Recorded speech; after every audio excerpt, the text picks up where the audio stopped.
Bueno, buenas noches. Quisiera agradecer la presencia de todos ustedes. Me gustaría que todos estuvieran bien situados. Quiero agradecer a la editorial Planeta, a Jerónimo, a Rodrigo, a toda la gente que me acompaña siempre en los trabajos de edición. También a un amigo, a Germán Coronado, que ha sido mi editor por mucho tiempo, a Jerónimo es además un editor, pues es un poeta conocido y además ha escrito una novela bastante original, Al borde del salvajismo, en mi opinión, que ya los va a conmover este año más adelante y que tiene un título Estrella Distante. Desde hoy día está Estrella Distante. Quiero también agradecer la presencia de Jeremías. Ustedes todos conocen la calidad que tiene su relato, el relato de Punto de Fuga, esa novela tan interesante, desmontarlo todo, ¿no? Que es un ejemplo de cómo se puede convertir la experiencia privada en materia narrativa y experiencia compartida. En realidad, vivir en Lima nos enseña muchas cosas. Lima es una ciudad llena de historias. Esta es una ciudad llena de aventureros. Y uno de los oficios, digamos, que ejerce la aventura de una manera más obvia es la del hombre que se sube a un taxi y que empieza a recoger pasajeros por diferentes calles de la ciudad. Uno de los intereses que he tenido siempre como escritor es tratar de que el lector se encuentre en el lugar que narra, es decir, hacer sentir al lector que está en el lugar donde estoy narrando la historia. Entonces, una de mis preocupaciones al contar la historia de este chofer de taxi era hacerlo sentir que está dentro del taxi. Y para lograr esto, bueno, me interesaba reproducir una serie de características, ¿no?, de los autos que circulan por Lima como taxis, ¿no? Ayer me subí a un taxi y le dije, por favor, ¿me puede llevar a la cuadra 5 de la avenida Arequipa? Estaba apurado por una reunión y el taxista me dijo, ante todo, buenos días. Con lo cual yo quedé como un malcriado porque lo cual significa que el taxista defiende su presencia, su lugar y su ámbito, que es el interior del taxi.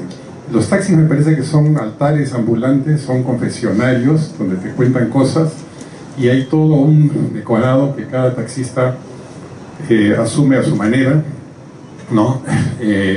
Por ejemplo, las calcomanías, las imágenes de santos.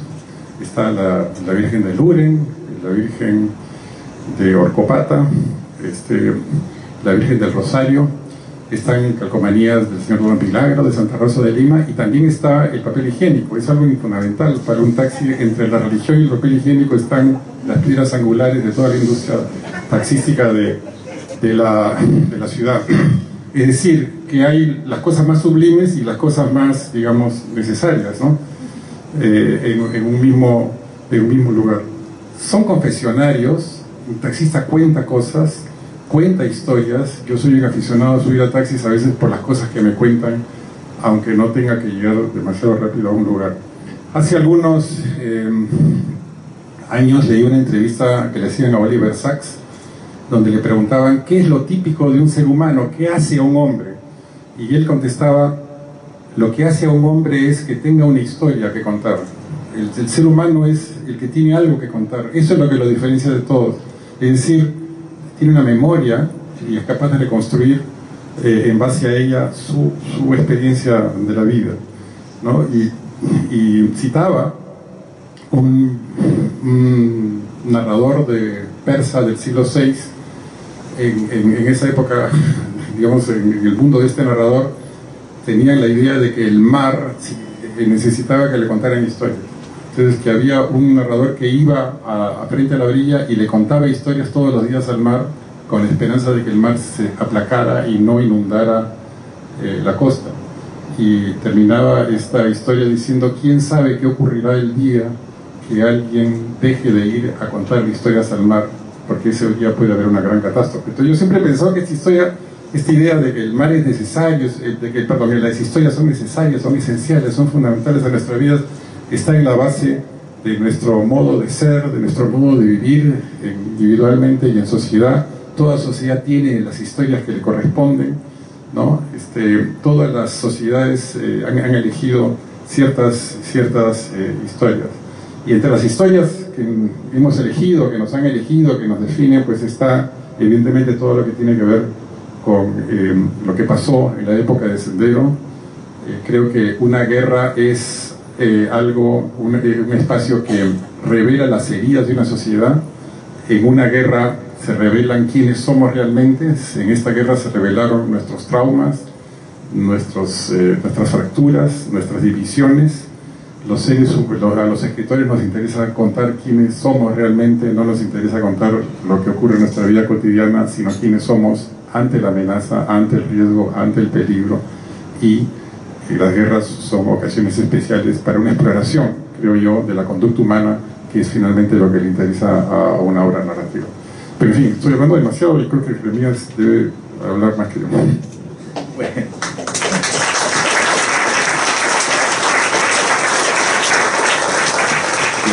Gracias a Planeta por la invitación, a Jerónimo, a Alonso por ser parte de esta mesa.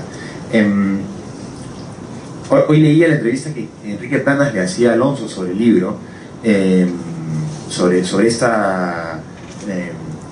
el taxista como una posición privilegiada, el confesionario, casi el sitio donde se cuentan las verdades y tal. Y yo quería preguntarle a Alonso sobre esto, porque sobre este asunto muy particular. Él ha señalado muchas veces en sus ensayos, en entrevistas, que prefirió quedarse en Lima, cuando estuvo en Estados Unidos, hizo una maestría y un doctorado, y escribió sobre ONET, y tenía una carrera un poco más o menos señalada como académico, y decidió venir al Perú en el año 84, como ese es el año en el que casi todos se iban, y Alonso decidió venir porque creía que ese era el lugar perfecto para encontrar las historias.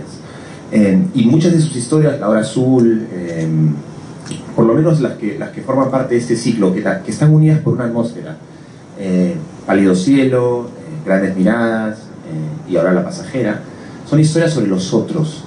Nadie podría decir que es autobiográfica, salvo que Alonso se haya recursivo como taxista, cosa que no creo. Creo que dictaba conferencias cuando renunció al comercio, ¿verdad? Pero nunca manejó un taxi. Pero claro, es la historia de los otros en función de develar una verdad social, ¿verdad? Sin embargo, si uno escribe una novela para develar una realidad social que no es la de uno, corre el riesgo de que esa novela no transmita, no respire, no encarne, no sea una novela humana. Y lo que tiene esta novela es a dos personajes potentes, que, como ha dicho Jerónimo, estoy totalmente de acuerdo, están organizados sobre una trama que ya sobre unas líneas narrativas muy logradas que el narrador ya colocó, pero que sin embargo respiran en las páginas, nos colocan en dos posiciones humanas y nos hacen percibir una ciudad. Entonces es muy delicado el equilibrio entre la verdad social, la verdad que nos revela como sociedad, y la verdad personal. Alonso ha dicho que cuando escribió El susurro de la mujer ballena, una novela que a mí me parece extraordinaria, leía revistas de mujer, se pasaba leyendo revistas de mujer como Cosmopolitan, maquillaje. No sé si llegó a maquillarse, pero describe muy bien las veces en que los personajes se maquillan. Y realmente nos instala en el centro del taxi cuando escribe esta novela. Y creo que Quique no lo pregunta, pero yo quería preguntarte a ti, ¿qué cosas has hecho tú para que esta novela, que busca una verdad que nos revele a todos como sociedad, nos coloque en dos puntos tan particulares? Esta mujer en un momento, Jerónimo ya planteó algunas de las ideas centrales del argumento, es una mujer que ha venido a Lima desde Ayacucho, algo le pasó en Ayacucho, y él también es limeño, pero tuvo que estar en Ayacucho, ¿verdad?, durante el conflicto, y ambos viven vidas de latencia, aparentemente como cualquier otro. Es un taxista a que te subes y una mujer que te corta el pelo en chorrillos, eso como que, ¿no? Pero hay una historia dentro. Para darle vida a esto, para que esta mujer vaya al morro solar, como ha dicho Jerónimo, una escena que es deslumbrante, no sé si el morro solar la usó para la película, pero es totalmente cinematográfica, y para hacer verosímil ese taxi, ¿qué cosas has hecho tú, Alonso, para que eso sea verosímil? Uno, y como técnica, y dos, me gustaría que reflexionara sobre este delicado equilibrio entre la verdad social y la verdad personal. Bueno, gracias. Este es un tema que me interesa mucho. Creo que el escritor es el único que puede dar cuenta de una dimensión de la vida que se le escapa al historiador, se le escapa al periodista y se le escapa al científico social, y es lo que ocurre, lo que posiblemente ocurre, lo que probablemente ocurre, no estamos seguros, pero en la mente de una persona, en la conciencia de una persona, en su interior, es decir, en la intimidad, en la vida cotidiana. Y yo siempre me ha fascinado la frase de Balzac que dice que la literatura es la que expresa la vida privada de las naciones, es decir, eso que pasa en una época y sus repercusiones en la intimidad de la vida cotidiana de los seres humanos, ese nexo entre lo íntimo y lo social, entre lo colectivo y lo individual. Eso creo que la literatura lo puede hacer mejor que nadie. Es decir, el historiador, claro, está hablando de un panorama de verdades evidentes, ningún historiador puede trabajar con ficciones, pero el novelista razona lo que seguramente estaba sintiendo la gente que vivió, digamos, en la Francia de Víctor Hugo, o en la Inglaterra de Dickens. Vargas Llosa razona cómo se sentía la gente en la dictadura de Odría, o en la dictadura de Trujillo. Ese meterse en la intimidad, eso es algo que nadie más puede hacer que un escritor, y eso es algo que me ha interesado siempre, especialmente, ¿no? Porque finalmente los escritores no hablan de lo que pasa, sino cómo lo que pasa repercute en la conciencia de algunas personas, ¿no? Ahora, en relación con el otro tema, a mí me ha fascinado siempre los encuentros casuales, es decir, esa frase de Cortázar según la cual el azar hace muy bien las cosas. Ustedes saben que Rayuela empieza con Olivera saliendo a buscar a la maga, y la primera frase de Rayuela es: encontraría a la maga, porque él y la maga no han quedado en un lugar y en una hora, y en lo que han quedado es en merodear la ciudad a ver si se encuentran, sabiendo que el encuentro casual es lo menos casual que pueda haber, y que el azar hace muy bien las cosas, incluso mejor que la lógica. Y yo recuerdo un cuento de Murakami en el cual se produce un encuentro casual, se encuentra un hombre y una mujer en alguna ciudad del mundo, se conocen, intiman, tienen una gran relación y tienen que separarse, pero él le dice a ella: no vamos a quedar en un lugar y en una hora para vernos, vamos a separarnos y algún día nos vamos a encontrar en otro lugar. Y pasan 14 años y se vuelven a encontrar, y estas son cosas que están basadas en hechos reales. Se encuentran en Hong Kong, la primera reunión es en Londres y la segunda es en Hong Kong. Esta novela tiene que ver con estos encuentros casuales que son frutos del azar. Es decir, el chofer del taxi está buscando pasajeros y recoge a una mujer que es la misma que él, cuya violación él dirigió en Ayacucho unos años antes. Entonces, esto es lo que este encuentro casual es la premisa narrativa de la historia, y es la que va a hacer buscar el desarrollo, la que va a generar el desarrollo de todo lo que viene más tarde. Siempre me ha parecido que un buen comienzo es el que siembra preguntas. Donde siempre, digamos, converso con mis alumnos y digo: ¿cuál es un buen comienzo en una novela? Bueno, es el que siembra más preguntas. ¿Qué va a pasar una vez que ella se entere de que él es el oficial que dirigió esta cosa terrible en Ayacucho? Él va a insistir en buscarla, va a haber alguna consecuencia en la vida de ellos más adelante. Son las cosas que me interesaba plantear como intrigas. Un escritor, en mi opinión, tiene que crear seres humanos específicos, nunca crear prototipos, ni conceptos, ni ideas, ni interpretaciones ni opiniones. Lo que más le interesa, lo más difícil de lograr es que el ser que crea en la novela, el que aparece en la novela, es único, indivisible y tiene unas marcas concretas. No es un arquetipo, no es un prototipo, es un ser único y respira, anhela, sufre como nadie más en este mundo. Es decir, la sensación de crear a un ser único es lo fundamental y está en relación, ¿no? Hace unos años en el Museo Thyssen-Bornemisza vi unos apuntes de Matisse, unos apuntes de trabajo de Henri Matisse, y él decía lo que más le interesaba en sus cuadros era que los personajes estuvieran en relación y que estuvieran en conflicto, que hubiera un conflicto entre ellos.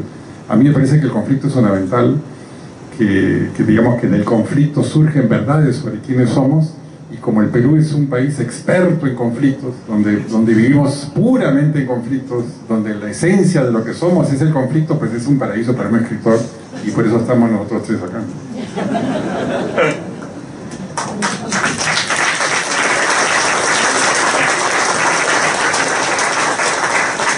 Alonso, en mi intervención yo lancé una idea suelta que me gustaría invitarte a que desarrolles. Consiste básicamente en cómo tu obra, cómo La pasajera conversa con el resto de tu obra. Tú eres un autor con una obra consolidada, con un universo propio, con una voz distinguible, y para los lectores que conocen tus libros, en La pasajera van a encontrar ecos, como Jeremías se mencionó algunos ya, con La hora azul, probablemente con grandes miradas en cuanto a al tratamiento de la creación de un clima, de una atmósfera, al desarrollo de una voz, a la utilización de recursos del policial, recursos, ¿no? Sin llegar a ser policial, para generar suspense, para crear un cierto clima de thriller psicológico. Yo quería preguntarte cómo es La pasajera respecto a esa parte de tu obra. Bueno, has mencionado un tema que me ha interesado siempre. Uno puede decir que en cierto modo toda la literatura desde sus inicios es una forma del policial. El Quijote puede ser un policial claro, digamos, único y extraño. En cierto modo todas las novelas y todas las historias interesantes tienen que ver con un gran tema, que es un personaje que transgrede una ley, desde Adán y Eva hasta Harry Potter, digamos. O sea que el personaje que transgrede una ley ya es una trama policial. Y es interesante ver que esta es una idea de García Márquez sobre Edipo Rey, porque García Márquez dice que Edipo Rey es la primera obra de teatro policial en la cual, sin embargo, el policía se da cuenta que él es el criminal, ¿no? Porque Edipo Rey se da cuenta que él es el criminal. Entonces, en cierto modo, todo, digamos, lo que ocurre se cuentan las historias, incluso, pues, qué sé yo, a lo mejor la Ilíada y la Odisea. Esta es una idea de Borges también, claro, esta es una idea de Borges, y Borges prefería el policial porque es una historia coherente donde hay una premisa y hay una búsqueda, ¿no? Así que, en cierto modo, bueno, esto tiene que ver, pero a mí lo que me ha intrigado siempre, Jerónimo, creo que desde lo primero que escribí, es dos cosas. Primero, la importancia del pasado en nuestras vidas, ¿no? Hay un momento en nuestras vidas en que descubrimos la fuerza que tiene el pasado, la complejidad del pasado, en que nos asaltan recuerdos, memoria, una memoria, y somos un poco prisioneros del pasado hasta que tenemos que inventarlo, tenemos que crear un pasado distinto para poder seguir vivos, ¿no? Pero la tiranía en esta relación con el pasado, ganar, digamos, una relación buena con los recuerdos, librarnos de las culpas, de las penitencias, de los remordimientos, de las cosas que nos persiguen, todo eso es un tema que descubre uno, yo creo, en la adolescencia y que lo persigue por el resto de su vida. Lidiar con lo irreparable, ¿verdad?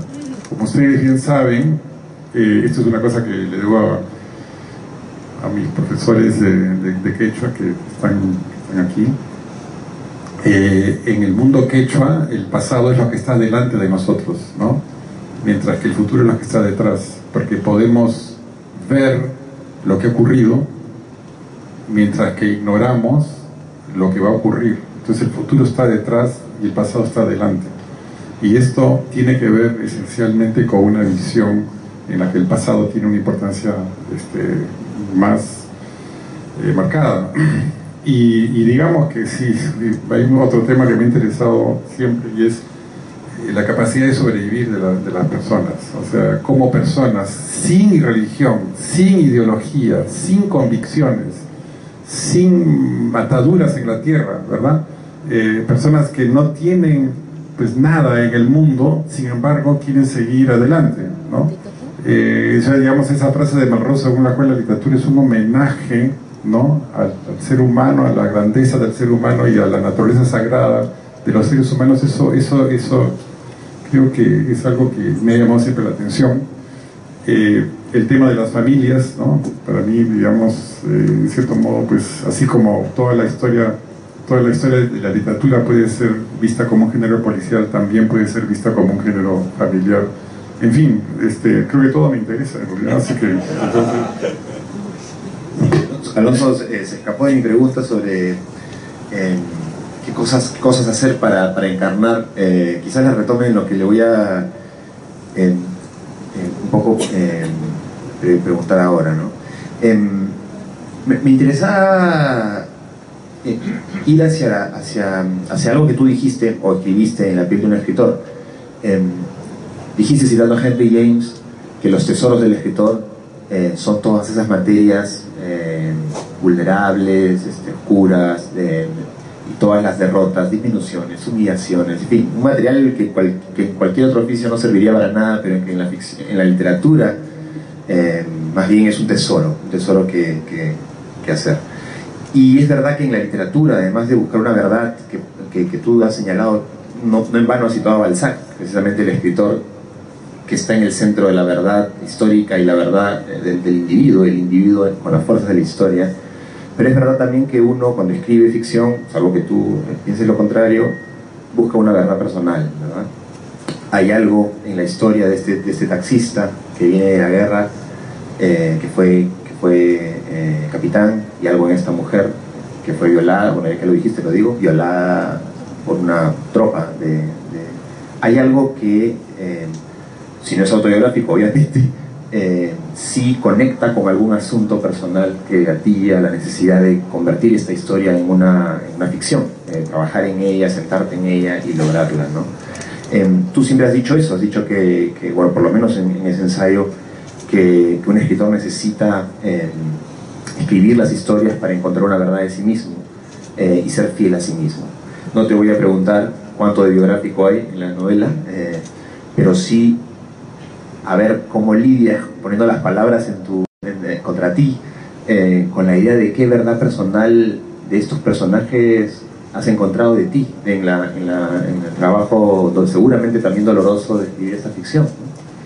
Bueno, yo sí, te agradezco, porque creo que ahí vas a un tema más profundo, y es que si hay algo, retomando lo que dije la última vez, si hay algo que me ha interesado siempre es la capacidad de resistencia, de supervivencia y de dignidad, ¿verdad?, en las personas que han sufrido más, que han tenido más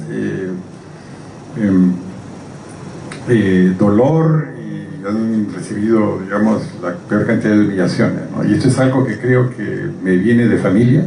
Creo que, digamos, la idea de que hay una capacidad de heroísmo y de búsqueda de la dignidad es algo que he aprendido siempre, y tiene que ver, creo yo, con pues ese instinto, ¿no?, que no tiene que ver con una ideología, con una religión o con una convicción moral, sino con el puro instinto de supervivencia. O sea, digamos que digamos, me interesa crear los escenarios más crudos y más horrorosos, pero siempre de alguna manera que aparezca una posibilidad para el futuro, una esperanza. Digamos que la palabra esperanza es un poco, digamos, manida, ¿no?, pero digamos, por decirlo de alguna manera, ¿no?, o sea, que nunca está todo perdido, porque estamos vivos, la vida puede continuar, hay cosas delante. Esto es algo que siempre he aprendido en mi familia, como te digo, y creo que se aplica a lo que escribo de una manera instintiva, ¿no? Uno escribe sobre las cosas que no sabía que le preocupaban, uno escribe sobre los instintos que no sabía que tenía, ¿verdad? Uno pues se conoce a sí mismo escribiendo, pero escribir es la manera más profunda, ¿no? Más segura de conocerse a uno mismo y leer también. Es decir, uno puede contactar con lo que el escritor dice de la manera más íntima, ¿no? Porque digamos que estamos hablando de verdades desnudas, de verdades propias, de verdades que son esencialmente privadas, y en esa comunicación digamos hay algo permanente, ¿no? ¿Cuánto nos acompaña hoy día pues Homero o Virgilio, ¿no? El otro día, no, pero hace unos años recuerdo con unos amigos en Reims recordábamos ese verso de Virgilio, íbamos oscuros por la solitaria noche. Claro, Virgilio pudo haber dicho iban solitarios por la oscura noche, ¿no? Pero digamos la maestría del escritor es cambiar esos dos adjetivos y decir iban oscuros por la solitaria noche, y nosotros, un grupo de amigos, pues caminaba por la noche y repetíamos este verso de Virgilio y éramos tan felices en ese momento, casi como ahora. Ahí hay uno de ellos. Alonso, yo quería un poco para terminar esta conversación, hacer una pregunta tal vez más general, que tiene que ver un poco sobre cómo ves tú mismo tu propia obra respecto a las corrientes un poco que ahora recorren la literatura peruana reciente. Nosotros conversábamos antes de entrar acá sobre una película, Birdman, una escena climática en la que un actor despechado tal vez le reclama a un crítico por el tema de las etiquetas, ¿no? Etiquetas. Y las etiquetas sí, a veces son vacías, a veces se pueden significar. Cuando uno piensa en lo que está pasando en la literatura peruana, no puede dejar de pensar que han pasado el tiempo suficiente como para volver al tema de la violencia política, al tema que, como contaba Jeremías, te hizo volver en 1984 en búsqueda de historias, y tal vez puede pensar que se está creando en el Perú una suerte de subgéneros, una literatura de la violencia, como ha pasado, no sé, en Europa con la Segunda Guerra Mundial, en España con la Guerra Civil Española, en México y en Colombia con la narcoliteratura. ¿Tú sientes que eso está ocurriendo acá? ¿Sientes tal vez que La Hora Azul y La Pasajera se enmarcan? ¿Es la visión personal con la que tú respondes a eso? ¿Sientes que ha pasado el tiempo suficiente como para poder ficcionar digamos, algo tan duro y que de alguna manera nos interpela tanto como peruanos? Bueno, mira, yo creo que Jerónimo, el escritor, escribe de aquello que lo conmueve, de aquello que lo reclama. Ver, digamos, estos 8 años que pasé en la época de la guerra, pues fueron años muy de gran aprendizaje, ¿no? Y de enorme experiencias ligadas al sufrimiento. Incluso con mi esposa fuimos a Ayacucho en la época de la guerra, ¿no? Algo audaces en ese viaje. Ayacucho me ha fascinado siempre. Ayacucho es una ciudad que era la intermedia entre el Cusco y Lima. Hay una enorme cantidad de iglesias todavía, y siempre ha sido una zona de conflictos. Una noche le pregunté a un artesano en Ayacucho por qué hay tantos artistas acá, por qué hay tanta gente que hace artesanías, que hace pintura, que hace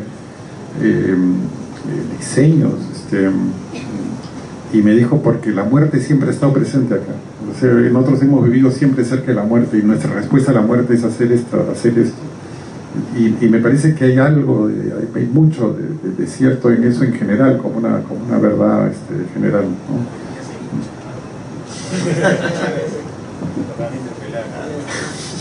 Sí, sí. Me interesa un par de ideas. Jerónimo hablaba de ya el lector de cuentos. Además hay que añadir que este libro abre una colección, ¿no? La colección Alonso Cueto. Y a mí me pasó que cuando leía La Pasajera, ya un lector que ha leído algunas cosas, que ya ha leído obras de Alonso, de pronto está en un terreno familiar. ¿verdad? Eso es algo que algunos escritores logran, y cuando lo logran, ya está. Ya lo hicieron. Porque de pronto estaba en esta Lima que él ha referido de la mejor forma, pálido cielo, una ciudad bajo un pálido cielo, que es una atmósfera que se manifiesta con más acentos en ciertas ficciones, no en todas. La hora azul tiene más luz, a pesar de que es oscura, pero pálido cielo, grandes miradas y la pasajera están unidas por una atmósfera gris, cansina, apagada, que es la atmósfera que emana de los personajes.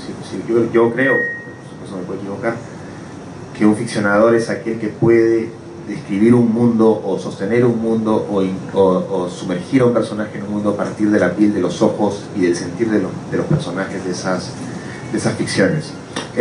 Solo quería leer un pasaje breve de la novela y además decir una cosa que caracteriza a Alonso. En Pálido Cielo, cuando he leído textos en los que él habla sobre Pálido Cielo, que es una novela como esta, seguro que novela podría ser otro tema, así es que nos dice el tiempo para que tú también hables sobre la experiencia de escribir este género intermedio entre cuento y novela, en que una persona artesano, ¿verdad? Que viene en una tienda de artesanías Viña de Ayacucho y el centro es Tarata, ¿verdad? Es la detonación en Tarata. Bueno, cuando hubo Tarata, y todo el mundo estaba tratando de llamarse entre ellos para ver si los familiares estaban bien, acá está la familia Alonso, así que puede dar fe de ello. Alonso, en lugar de quedarse en su casa, y guarecerse, se paró y se fue hacia Tarata. Se fue hacia Tarata a ver como la boca del mal, como el rostro del mal, lo mismo que hace su personaje.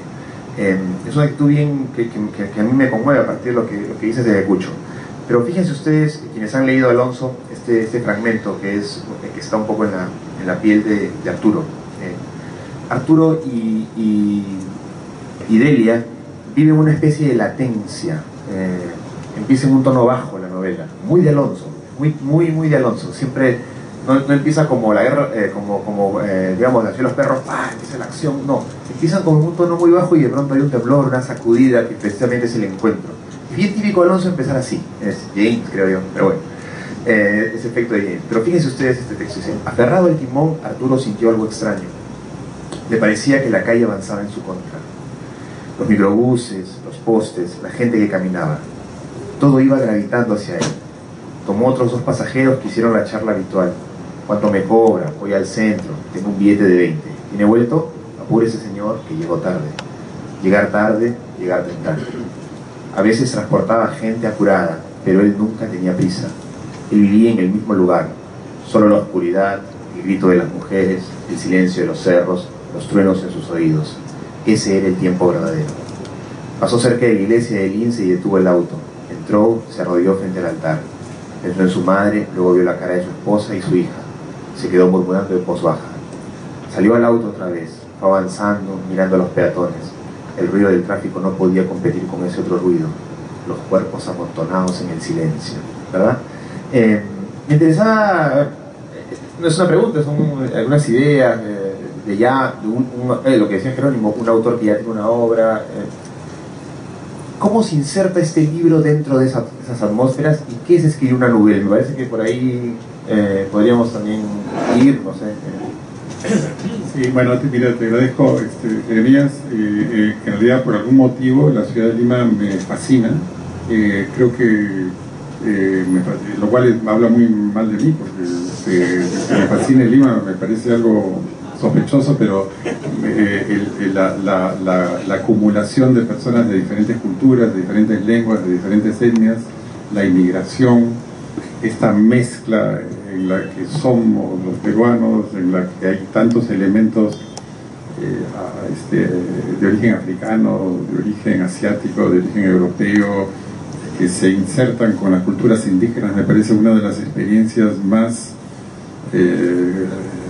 interesantes que ha hecho la humanidad para probarse a sí misma que podemos coexistir, gentes de diferentes, lo cual me resultaba incierto todavía, pero me fascina la mezcla. En general siempre me han fascinado las mezclas, me parecen horrorosas las cosas puras, las personas puras, las ideologías radicales, me fascinan las fusiones, ¿no?, en general.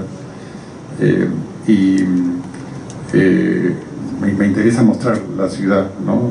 Digamos, en sus remansos y sus puntos de tensión en general, ¿no?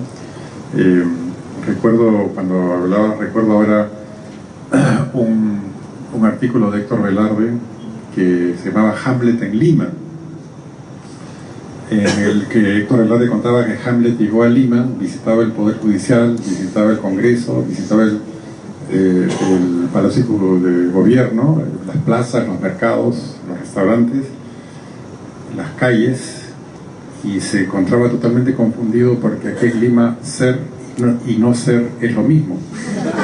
Entonces yo pienso que hay algo de eso en nosotros, ¿no? Que no logramos definir las identidades y definir las experiencias. Y en cuanto a lo que mencionas sobre la Nouvelle, algunos de los libros que me han marcado son novelas cortas, entre ellos Bola de Cebo, de Guy de Maupassant, ¿no? Claro. O El extranjero, de Camus, ¿no? Algunas obras de Calvino, ¿no?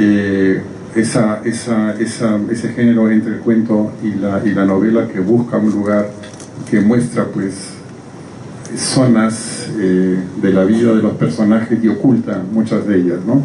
Y creo que lo fundamental es lo que oculta, lo que no dice. Nosotros nunca podemos conocer del todo quiénes somos y quiénes son las otras personas.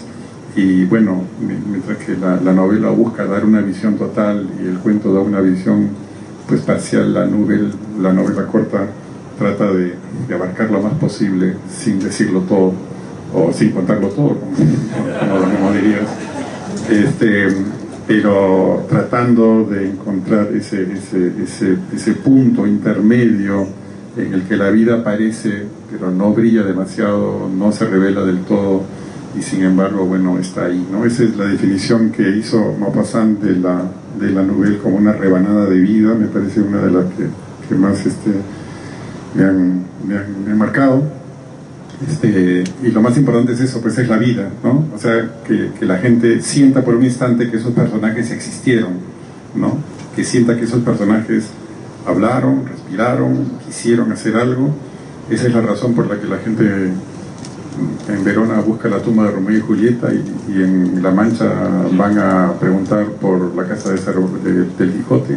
Bueno, eso es lo que un escritor quiere hacer, eso es lo que nosotros intentamos hacer entre todos somos contadores de historias, y bueno, esas son las historias, son nuestros espejos, lo que nos definen, y seguiremos escribiendo y leyendo todo el tiempo que podamos, mientras la librería Sur nos permita seguir acá.